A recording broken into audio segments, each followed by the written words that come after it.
آپ نے تین میں سے دو نامراد اور ناپسندیدہ اشخاص یعنی بھٹو اور ضیاء الحق کا ذکر فرمایا، تیسری شخصیت پر بھی روشنی۔ تیسرا سب سے بڑھ گیا اس میں، اور وہ نواز شریف۔ اسے جس طرح کا مینڈیٹ ملا تھا، یہ تو 1946 میں بھی مسلم لیگ کو اتنا مینڈیٹ نہیں ملا تھا جو اس کو مل گیا۔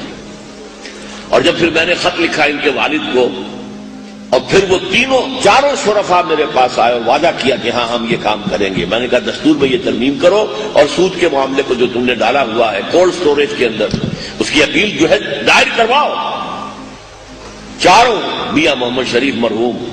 اور میاں نواز شریف اور میاں شہباز شریف اور میاں عباس شریف، ہاں وہ چونکہ زیادہ پبلک میں تو آتے ہی نہیں ہے اس لیے، پھر دوبارہ بھی آئے ایک دفعہ، کیونکہ اس کے بعد پھر ہارٹ اٹیک ہو گیا تھا، میاں شریف گئے تھے لندن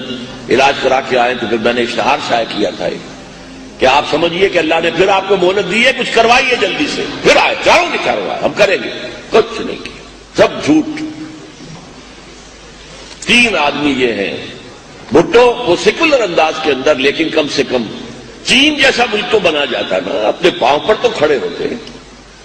دنیا کے اندر کوئی حیثیت تو ہوتی۔